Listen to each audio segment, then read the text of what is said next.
World War II pre-war events. Italian invasion of Ethiopia, 1935.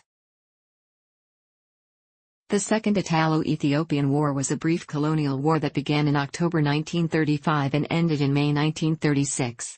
The war began with the invasion of the Ethiopian Empire, also known as Abyssinia, by the armed forces of the Kingdom of Italy, Regno d'Italia, which was launched from Italian Somaliland and Eritrea. The war resulted in the military occupation of Ethiopia and its annexation into the newly created colony of Italian East Africa, Africa Orientale Italiana, or AOI. In addition, it exposed the weakness of the League of Nations as a force to preserve peace. Both Italy and Ethiopia were member nations, but the League did little when the former clearly violated Article X of the League's covenant. The United Kingdom and France supported imposing sanctions on Italy for the invasion, but they were not fully enforced and failed to end the Italian invasion. Italy subsequently dropped its objections to Germany's goal of absorbing Austria. Spanish Civil War, 1936 to 1939. When civil war broke out in Spain, Hitler and Mussolini lent military support to the nationalist rebels, led by General Francisco Franco. The Soviet Union supported the existing government, the Spanish Republic. Over 30,000 foreign volunteers, known as the International Brigades, also fought against the nationalists. Both Germany and the Soviet Union used this proxy war as an opportunity to test and combat their most advanced weapons and tactics. The nationalists won the civil war in April 1939. Franco, now dictator, remained officially neutral during World War II but generally favored the Axis. His greatest collaboration with Germany was the sending of volunteers to fight on the Eastern Front. Japanese invasion of China, 1937. In July 1937, Japan captured the former Chinese imperial capital of Peking after instigating the Marco Polo Bridge incident, which culminated in the Japanese campaign to invade all of China. The Soviets quickly signed a non-aggression pact with China to lend materiel support, effectively ending China's prior cooperation with Germany. From September to November, the Japanese attacked Taiyuan, engaged the Kuomintang army around Jiku, and fought communist forces in Pingxingguan. Generalissimo Chiang Kai-shek deployed his best army to defend Shanghai, but, after 3 months of fighting, Shanghai fell. The Japanese continued to push the Chinese forces back, capturing the capital Nanking in December 1937. After the fall of Nanking, tens of thousands if not hundreds of thousands of Chinese civilians and disarmed combatants were murdered by the Japanese. In March 1938, nationalist Chinese forces won their first major victory at Taizhuang, but then the city of Suzhou was taken by Japanese in May. In June 1938, Chinese forces stalled the Japanese advance by flooding the Yellow River. This maneuver bought time for the Chinese to prepare their defenses at Wuhan, but the city was taken by October. Japanese military victories did not bring about the collapse of Chinese resistance that Japan had hoped to achieve. Instead, the Chinese government relocated inland to Chongqing and continued the war. Soviet-Japanese border conflicts. In the mid to late 1930s, Japanese forces in Manchukuo had sporadic border clashes with the Soviet Union and Mongolia.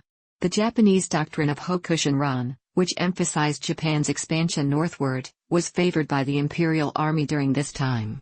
With the Japanese defeat at Khalkhin-Gol in 1939, the ongoing Second Sino-Japanese War and ally Nazi Germany pursuing neutrality with the Soviets, this policy would prove difficult to maintain. Japan and the Soviet Union eventually signed a neutrality pact in April 1941, and Japan adopted the doctrine of Nanshinran, promoted by the Navy, which took its focus southward, eventually leading to its war with the United States and the Western Allies. European occupations and agreements. In Europe, Germany and Italy were becoming more aggressive.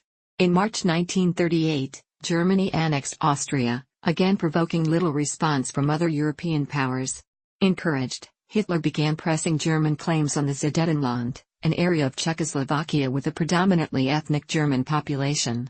Soon the United Kingdom and France followed the counsel of British Prime Minister Neville Chamberlain and conceded this territory to Germany in the Munich Agreement, which was made against the wishes of the Czechoslovak government, in exchange for a promise of no further territorial demands.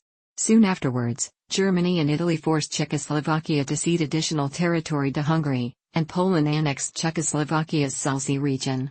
Although all of Germany's stated demands had been satisfied by the agreement, privately Hitler was furious that British interference had prevented him from seizing all of Czechoslovakia in one operation.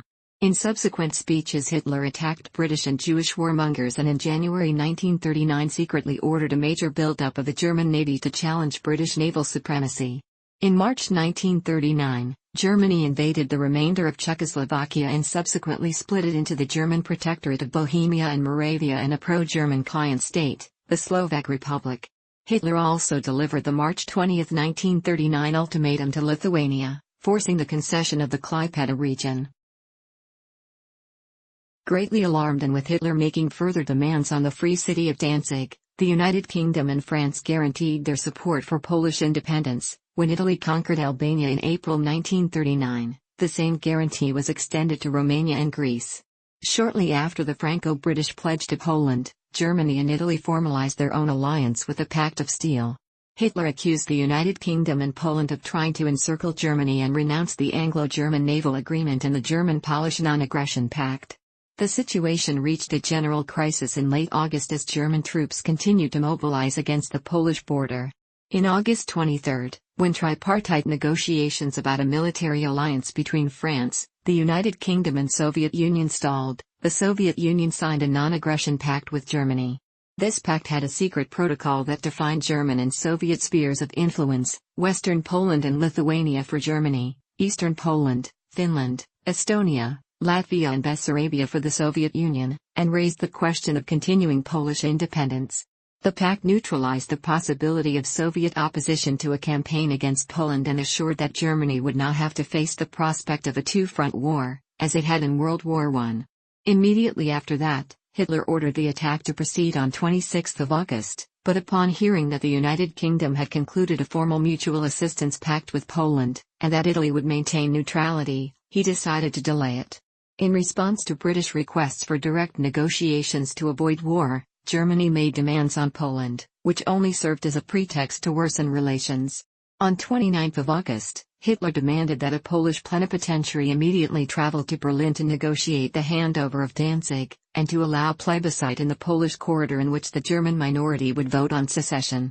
The Poles refused to comply with the German demands, and on the night of 30–31 August, in a stormy meeting with the British ambassador Neville Henderson, Ribbentrop declared that Germany considered its claims rejected.